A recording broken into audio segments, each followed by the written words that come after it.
کبھی آپ نے تھیٹر میں ڈرامہ دیکھا ہے؟ اس تھیٹر کے ڈرامے میں سٹیج پر بہت سے کردار ہوتے ہیں جو کہ لائف پرفارمنس دیتے ہیں۔ ہر کردار اپنا رول یا اپنا سکرپٹ کے مطابق ہی ادا کرتا ہے، جس کے نتیجے میں سٹیج یا یہ کھیل کامیاب اور تماشائی اور آڈینس دونوں ہی محظوظ ہوتے ہیں۔ اس طرح یہ دنیا بھی ایک تھیٹر کی طرح ہے، جہاں اس دنیا میں بسنے والا ہر ایک شخص ایکٹر ہے، جس کے اندر اس کے باطن یعنی بالغیب میں اس کا ایک سکرپٹ یا کتاب پوشیدہ ہے، اور ہر وہی ایک شخص کامیاب ہے جو جتنا اپنی کتاب پر غور و فکر کرتا ہے یا اپنی کتاب سے جڑا ہوا ہے۔ اپنے اندر یعنی باطن میں اسی کتاب سے جڑنے یا رابطہ قائم کرنے کو اقیم الصلاۃ بھی کہتے ہیں۔ پورے کا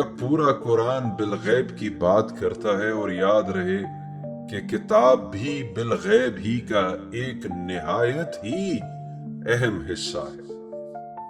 کتاب لفظ کے لغتی معنی لکھاوٹ یا کسی لکھی ہوئی چیز کے ہیں۔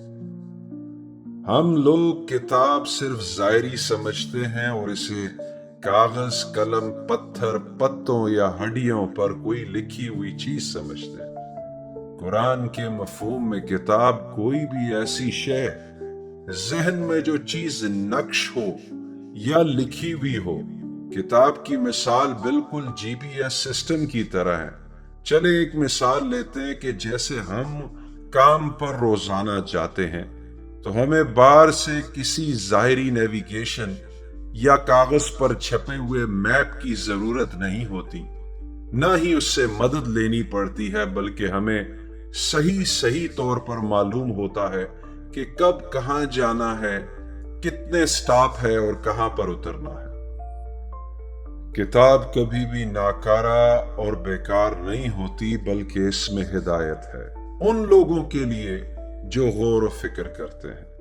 قرآن مجید کے مفہوم میں اہل کتاب کوئی پرانے زمانے کے یہودی یا عیسائی مذہب کے لوگ نہیں، بلکہ اہل کتاب کے حقیقی معنی اس دنیا میں بستا ہر انسان ہے، کیونکہ ہر انسان کے بالغیب میں علیحدہ ایک کتاب موجود ہے، اور ہر انسان کی کتاب یا سکرپٹ قطعاً ایک جیسا نہیں بلکہ مختلف ہے۔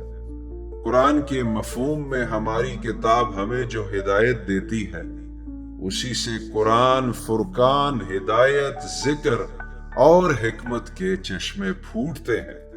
کتاب کا جو اہم مقصد ہے وہ پڑھنا اور رٹنا نہیں، بلکہ محسوس اور عمل کرنا ہے۔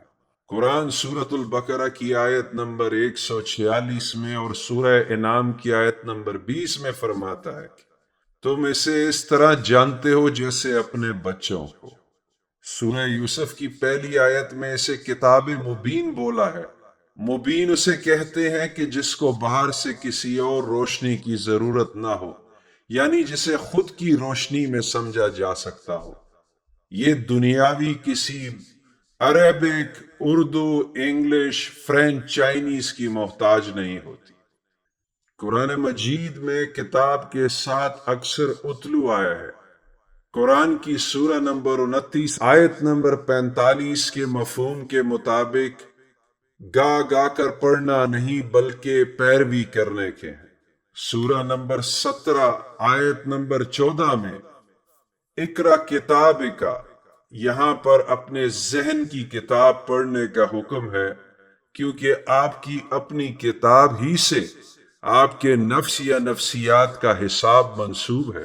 یہ نفس کے اندر درج کتاب کی بات ہو رہی ہے۔ جب کتاب سمجھ میں آ جائے گی تو اس کو پڑھنا نہیں ہے، اس کو فالو کرنا ہے۔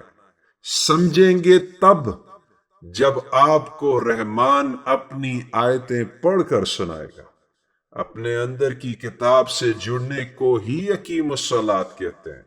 جو انسان اپنی کتاب سے جڑ گیا وہ فلاح پا گیا، کیونکہ وہ اپنے رب سے جڑ گیا، یعنی اسے اپنے رب کی معرفت ہو گئی۔